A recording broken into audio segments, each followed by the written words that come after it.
Olá, amigas e amigos, estamos começando mais um programa Saúde e Companhia.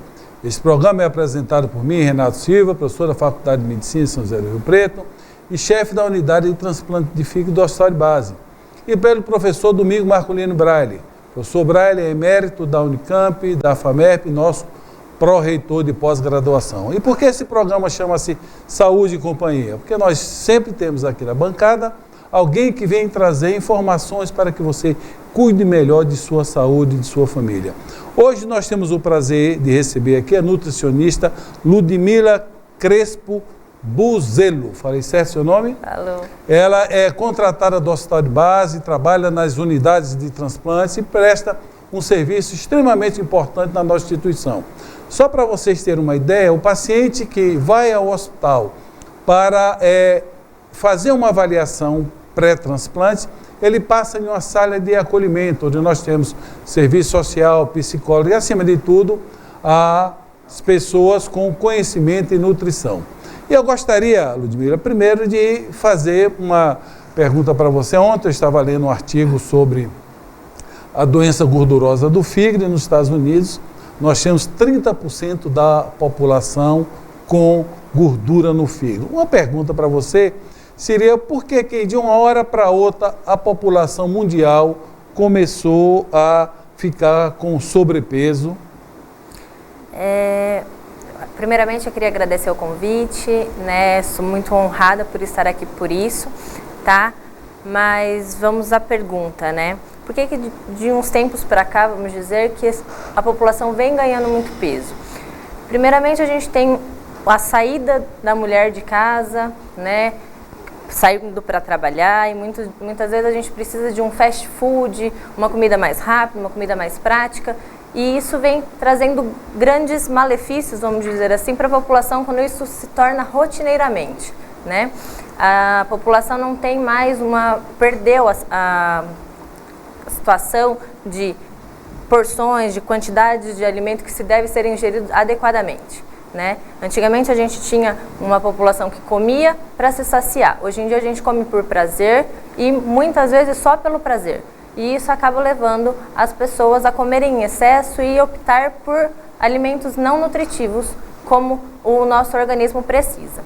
Essa colocação sua é interessante quando você fala que nós comemos por prazer, porque o animal normalmente não come por necessidade.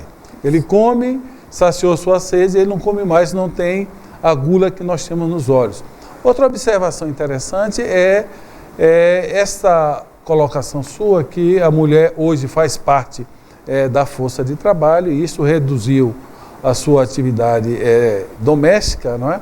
Onde você realmente tinha uma preparação, uma preocupação toda com essa comida saudável. Você como nutricionista, uma pessoa bem formada, formou na USP, lá em Ribeirão Preto, você tem alguma ideia o que era que você poderia aconselhar para um jovem casal agora que vai constituir a sua família? Qual o conselho que você daria em termos de alimentação para que essa família não tornasse uma família obesa e sobrepeso? Eu acho que primeiramente o casal, a família hoje em dia precisa ter planejamento, né? Muitas vezes não é porque a esposa, a mulher saiu de casa que a gente não consiga fazer um planejamento adequado e ter uma dieta adequada, né? Então, se a gente se planejar, às vezes nas horas vagas, o próprio casal se organizar, o marido, porque a gente hoje em dia também tem muita inversão, onde o marido fica em casa, fazendo as atividades domésticas, trabalhando com a própria alimentação, e a esposa sai para trabalhar, né? Então, se porventura os dois saem para trabalhar, que os dois se organizem, façam o planejamento semanal ou a cada 2, 3 dias, para que a gente se organize e faça uma alimentação dentro dos padrões que o nosso organismo precisa e não gerando os excessos. Não estou dizendo que a gente não possa comer de vez em quando aquele torresminho que a gente quer, ou uma feijoada, né? Mas durante a semana que a gente tem uma alimentação balanceada, que as gulodices nossas, vamos dizer assim, né, não vire rotina na nossa alimentação. Como é que, imagina como é difícil hoje você educar uma criança, não é, sem os refrigerantes, sem os doces e tal. Essa política que tem se discutido no mundo, que inclusive foi uma atividade muito intensa da Michelle Obama, né, de tirar das escolas todas essas dietas de excesso de açúcar, refrigerantes, etc. Como é que isto você vê?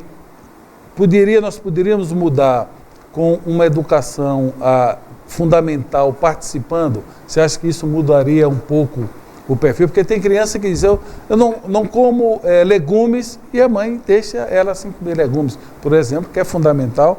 Nós sabemos que o prato colorido, quanto mais colorido, melhor. Isso. A educação infantil na parte nutricional, ela é fundamental, né? Se a gente tem uma família que come bem, que é bem adequada em termos nutritivos, essa criança vai entender que aquilo é bom para ela e ela vai fazer que aquilo faça rotina na sua vida, né? A criança, a gente sabe que repete o que os pais fazem. Então, se a gente tem muito paciente pequeno, criança, que às vezes o pai e a mãe reclamam: nossa, minha criança não come isso, não come aquilo. E aí a gente pergunta para os pais: e vocês comem? E muitas vezes eles não comem, né? Claro. Então, a criança não vai ao mercado, né, para comprar um refrigerante. A criança não vai ao mercado sozinha para comprar, ela não ganha o dinheiro para comprar isso. Ela vai comer se ela estiver em casa. Lógico, se vai numa festinha, se tem na escola, né, a gente acaba usando isso, né? A criança acaba comendo, mas ela sabe que se ela comer aquilo, que aquilo não seja rotina na vida dela, né? Ela vai comer o legume, ela vai comer a fruta, ela vai comer o arroz, o feijão, né? E uma vez ou outra ela vai comer um doce, né? Você é um nutricionista muito jovem e nós tínhamos no passado bem recente educação física na escola e tinha uma atividade, toda a rua tinha um reservado para você praticar futebol, e cada dia que passa hoje você tem menos atividade física. Eu acho que esse conjunto, menos atividade, mais ingestão, faz com que, isso é igual a economia, né? Você vai, em vez de gastar energia, você vai economizando, e o resultado é toda essa consequência da obesidade. E eu vou deixar aqui uma pergunta para você, para o próximo bloco. Quais são as consequências para o corpo humano com obesidade e com sobrepeso? Você responde no próximo bloco. Vamos a um pequeno intervalo, por favor, não mude de canal.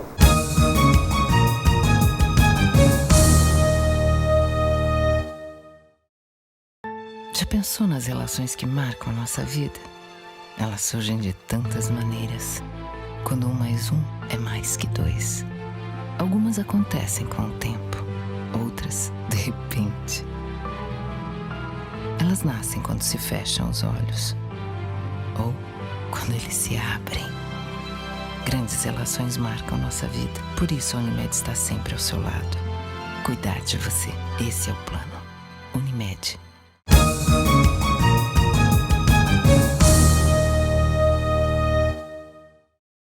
Olá, amigas e amigos, estamos voltando com o programa Saúde e Companhia, hoje aqui na presença da nutricionista Ludmila Crespo Buzelo. Buzelo é descendente italiano, é italiano? Português. Português. Na verdade, é um errinho de gramática, é da família dos Bozelos. E aí o escrivão fez o favor de fazer de transformá-lo em Buzelo.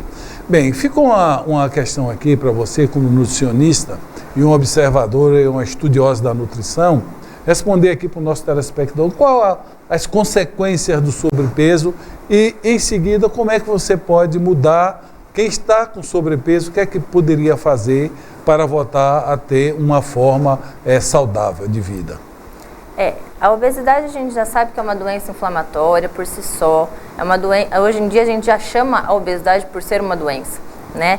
Então, o que envolve essa obesidade? A obesidade ela pode desenvolver resistência insulínica, esse paciente depois lá na frente pode vir a desenvolver algum diabetes, pode ter o que a gente chama de síndrome metabólica, envolve um monte de outras coisas, problemas cardíacos, né? E isso muitas vezes a obesidade vai acabando desfavorecendo o paciente na sua rotina mesmo, né? Fica mais difícil, às vezes, a gente sabe, de um paciente abotoar uma calça, né? Subir num transporte coletivo, né? Tudo isso vai ficando mais difícil para o paciente, né? De vida rotineira. Em relação à saúde desse paciente, a gente sabe que a obesidade, muitas vezes, transforma o organismo desse paciente, né? Interferindo drasticamente na saúde. Eventos cardiovasculares são muito frequentes, né, nesses pacientes. A gente vê bastante pacientes dislipidêmicos, né, com infartos, né, que antigamente muitas vezes a gente não via isso. E a obesidade então traz isso para a gente de malefícios, né? Qual seria, às vezes a população não sabe, por exemplo, quando ele está tomando refrigerante, ele está tomando açúcar e sal, né? Existiria uma orientação que você daria para alguma família que gosta do refrigerante, que faz parte da vida dela, teria um limite mínimo assim, de consumo de refrigerante que não fizesse tanto mal, por exemplo? Então, o refrigerante, muitas vezes, hoje em dia a gente tem visto que os pacientes, as pessoas na população geral, matam sede com refrigerante. E isso acaba sendo prejudicial, né? Quando a gente degusta um refrigerante, quando a gente toma esse refrigerante numa situação de um evento familiar ou numa festa, uma comemoração, isso não traz malefícios pra gente, né? A gente sabe que é prazeroso, a comida tem todo um envolvimento prazeroso, né? Então, a gente não tem um limite, vamos dizer assim, para um paciente, né? Mas se ele tomar no final de semana, seu copinho lá no almoço, no jantar, não tem problema. Desde que ele entenda que ele não precisa tomar os 2 litros de refrigerante na hora do almoço, né? A gente perdeu um pouco dessa questão de porcionamento, que a gente tanto fala, o nutricionista tanto fala, né? Antigamente a gente ia, o senhor falou que eu sou novinha na nutrição, né? Mas a gente vai estudando um pouco, a gente vai observando. Antigamente a gente ia no cinema e o pacote de pipoca era pequenininho, né?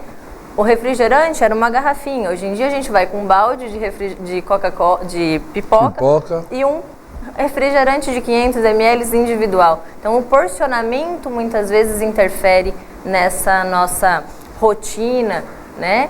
Então o tomar refrigerante muitas vezes a gente tem que pensar na frequência e na quantidade. 1 copo, 2 no final de semana, eu imagino que não vai fazer tantos malefícios, desde que ele não tome um copo hoje, a batata frita na sexta, a pizza na quinta, né?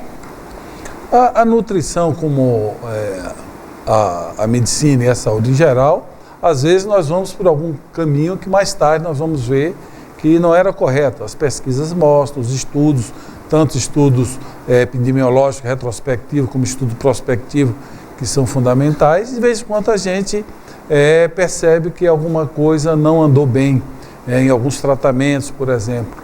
E o vilão foi um ovo. O ovo foi um vilão por muito tempo, né? E agora parece que o ovo voltou a ser um alimento saudável. Qual é a tua visão do ovo?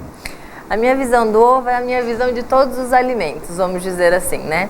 A gente tem o hábito de rotular os alimentos em bons e maus alimentos. Alimento por si só, ele é bom em todos por si só, né? A gente não tem um alimento que é totalmente bom ou totalmente ruim, né? O que os torna bons ou ruins são seus excessos, né? Ou suas faltas. Então o ovo para mim é uma ótima fonte de proteínas, de vitaminas, né? De colesterol, né? Então o ovo para mim é um ótimo alimento, desde que eu não entre no modismo que a gente encontra muito hoje em dia de comer 15, 20, 30 ovos ao longo do dia. O excesso, né? O excesso. Eu costumo brincar, às vezes comentando no ambulatório, que boi só come capim e engorda, não é? Porque o professor Braille, que hoje, por motivos acadêmicos, encontra-se ausente do programa, o professor Braille já me ensinou que o boi passa 70% do tempo com a cabeça baixa e comendo. Então, realmente é o equilíbrio.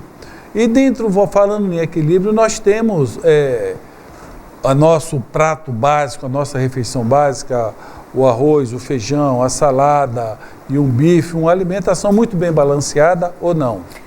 Sim, o prato do brasileiro consiste muito no arroz com feijão, né? E a proteína, que é a carne, né? Ou o ovo. E temos também os legumes e as verduras. Neste prato, constitui sim toda a maioria das vitaminas que a gente precisa. Sempre pensando que a gente tem que variar nos legumes, variar nas verduras, né? E nas proteínas também. Então, você, Ludmila, como uma descendente de portuguesa, e Portugal tem uma região que tem uma alimentação extremamente saudável, quase todo Portugal, onde a sardinha faz parte de um prato é fundamental, né? Então eu gostaria que você falasse dos benefícios no próximo bloco da sardinha e dessa comida mediterrânea para o nosso telespectador. Por favor, vamos para um pequeno intervalo, voltamos rapidamente.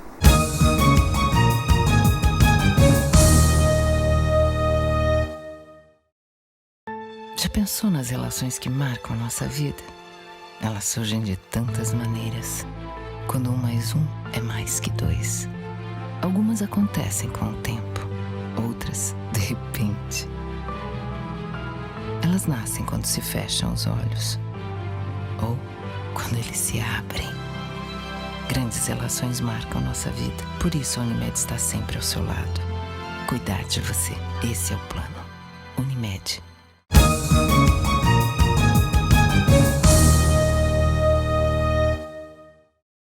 Olá, amigas e amigos, estamos voltando com o programa Saúde e Companhia, hoje com a companhia da Ludmila Crespo, que é uma nutricionista do Hospital de Base, que está desenvolvendo a sua experiência profissional junto com os grupos de transplantes, trabalha conosco e nós vamos discutir um pouco agora também de doença, mas antes eu gostaria que ela comentasse um pouco, nós falamos do prato brasileiro básico, que é o feijão, o arroz, a salada e a proteína, e se esse prato melhoraria se nós tivéssemos, por exemplo, a sardinha, não é? Ou o peixe. Isso. Para a nossa população, é muito difícil a gente colocar o peixe como rotina na alimentação.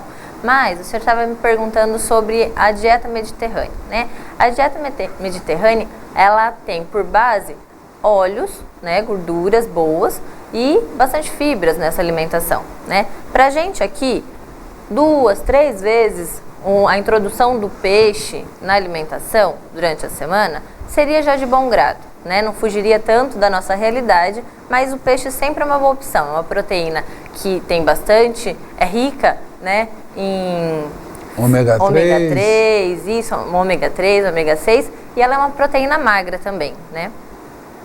Agora, Ludmila, você tem um papel importante dentro do grupo de transplante de fígado, tem o grupo de transplante de pulmão, todos os outros transplantes, com a orientação dietética dos nossos doentes, o hepatopata, quando ele começa a sua doença ficar avançada, ele tem uma dieta muito restritiva, não é? Como é que você consegue convencer esses doentes na nossa unidade a ter uma ingesta com menos sal, com menos açúcar? Como é o seu convencimento para o doente? Porque não é fácil, de repente o doente tira o sal e tira o açúcar. Hoje em dia a gente tem pela nossa literatura que a recomendação para a população saudável seria de 5 gramas de sal ao dia, né? Na população brasileira a gente tem o consumo em média de 12 gramas de sal. Quando a gente tem um paciente hepatopata, um paciente que tem alguma restrição de sal, né, ou de sódio no caso, a gente precisa restringir isso a menos de 5 gramas de sal ao dia. Para o paciente é muito doloroso. Se a gente trouxer aquele paciente que consumia muito sal, trazer para a realidade é muito dolorosa, né? Lembrando que a comida traz prazer para a gente. O que a gente orienta a esses pacientes?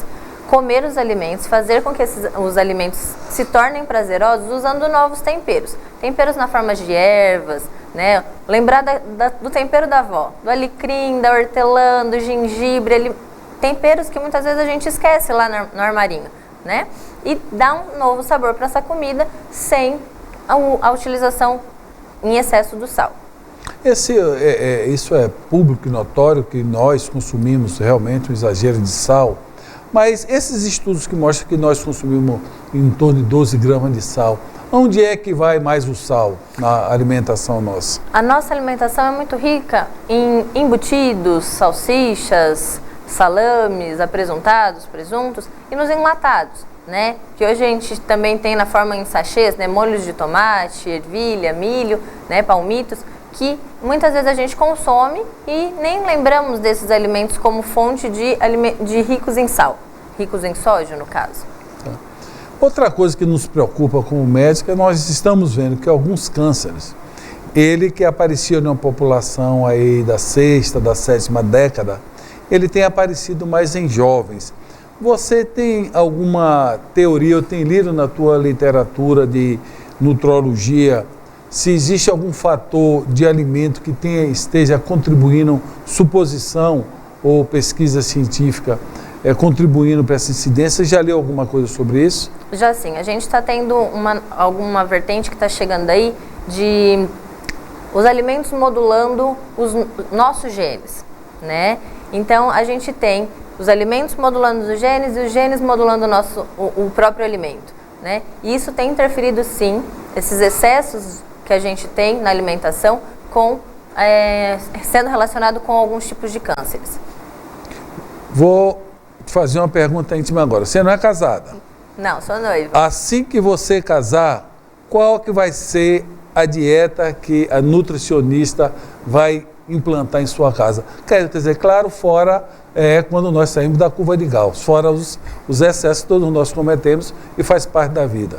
Qual seria essa dieta que a Ludmila vai pegar a sua filha, seu filho e qual é o planejamento educacional para teu filho, para tua família? Primeiramente, seria uma dieta com horários definidos, né? A gente tem que ter em torno de 5 a 6 refeições ao dia, né? Ricos em frutas, entre as principais refeições, na colação, no café da tarde, né? No prato principal, nas principais refeições de almoço e jantar, precisará ter, né, o arroz, o feijão, o legume, a salada em grande quantidade, nas porções adequadas, né, e a carne como fonte de proteína, né, uma carne mais magra, variando sempre os legumes. Você fala de porção, é extremamente importante porção. Eu vivi quase 3 anos na Inglaterra e você vai na casa dos ingleses, não tem excesso de comida. É uma coisa interessante. Ele pergunta, você vai para um churrasco em minha casa, quantos filhos você tem, qual é a sua família? É aquele churrasco, não é um churrasco brasileiro, que nós ficamos comendo carne o dia todo. É um bife para cada um, uma linguiça, alguma coisa para cada um, e aquilo acabou. E você tem o 3-course meal, né? Ou seja, você tem sua entradinha, você tem um prato principal e uma sobremesa e acabou. E ninguém sai com fome da casa dos ingleses. Eu lembro que a primeira vez que eu trouxe aqui o professor Paul McMaster, eu levei numa churrascaria. Eu cheguei na churrascaria com ele começou a comer. Aí depois eu falei, chefe, olha, enquanto isso aqui estiver verde, vai servindo carne. Ele disse, não é possível. Eu digo, aqui é assim. Você acha que esse exagero, se nós voltássemos a comer, como você chama, comer modulado? Equilibrado, modulado, com porções definidas. Isso iria ajudar, com certeza, a nós, a população brasileira, diminuir o peso. Com certeza. Porque, só para a população saber, hoje o investimento da saúde pública na obesidade é muito grande. Claro que ninguém fica obeso porque quer, você tem algum fator que te leva à obesidade. Hoje existem estudos mostrando que crianças que tomaram antibiótico serão provavelmente crianças obesas. Ou seja, tem uma série de estudos que está nos esclarecendo. Claro que a família deve se empenhar para que as pessoas não fiquem obesas, porque, como Ludmila falou aqui, essa pessoa vai ter mais eventos cardíacos, vai ter problema pancreático, vai ter problema de fígado, mais câncer, mais problema vascular. Então é fundamental que a gente nos eduque para viver com a formação física muito mais saudável, que a vida fica muito mais prazerosa. Mas a dieta ela é fundamental, ela é importante, mas a atividade física também. Você que faz parte de um ambulatório onde tem os pacientes obesos, tem doenças de fígado também que tem obesidade, e a atividade física também seria um componente importante. Sim, a atividade física sempre com a reeducação alimentar, que a gente chama, é o papel-chave, né? E, mais uma vez, vamos lembrar aqui da importância que a gente dá para a amamentação desses pacientes, né? Quando a criança é pequena, está em amamentação, a amamentação exclusiva previne, inclusive, a obesidade desse paciente lá na adolescência, na vida adulta. Então, é de extrema importância esse paciente ter toda uma vida já equilibrada desde a sua infância, colocar essa criança numa atividade física logo de de criança, já fazer com que isso vire rotina, para que lá na frente esse adulto tenha uma prevenção dessa obesidade de forma íntegra. Ludmila, você é uma pessoa muito envolvida, nós, equipe de transplante de fígado, agora você participou da montagem da equipe de transplante de pulmão também, envolvida com sua atividade profissional, isso engrandece nosso grupo, mas os jovens que estão nos assistindo agora, que pensam em fazer nutrição, qual é o conselho que você daria para ele? Você estimularia a ser nutricionista? Você está feliz com a sua profissão? Estou repleta e honrosamente feliz com a minha profissão. Trabalhar com nutrição, trabalhar com alimento, é você trabalhar com o prazer das pessoas, né? A gente sabe que trabalhar com um paciente mais grave, a gente também trabalha com várias restrições. E esse é o nosso grande desafio, é trazer para o paciente uma alimentação equilibrada, dentro das restrições que esse paciente tem, né? E fazer com que este momento de alimentação seja prazeroso e contribua para o bom estado nutricional deste paciente. Quando você está lidando com o paciente na fase avançada da sua doença, na tua experiência profissional, qual é o mais difícil de fazer com que o doente se adapte?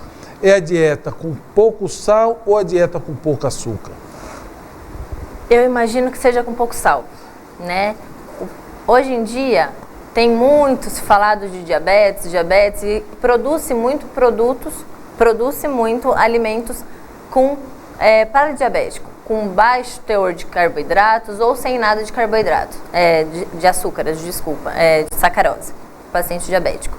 Mas a indústria descobriu o sal e a gordura, né? E a maioria dos alimentos que vêm sendo produzidos tem uma grande quantidade de sal, de sódio, como conservantes, né? E essa restrição de sal muitas vezes deixa o paciente muito mais irritado do que a restrição de açúcar, ao meu ver. Eu vou fazer um comentário aqui de uma fala sua e você me corrige se eu estiver errado.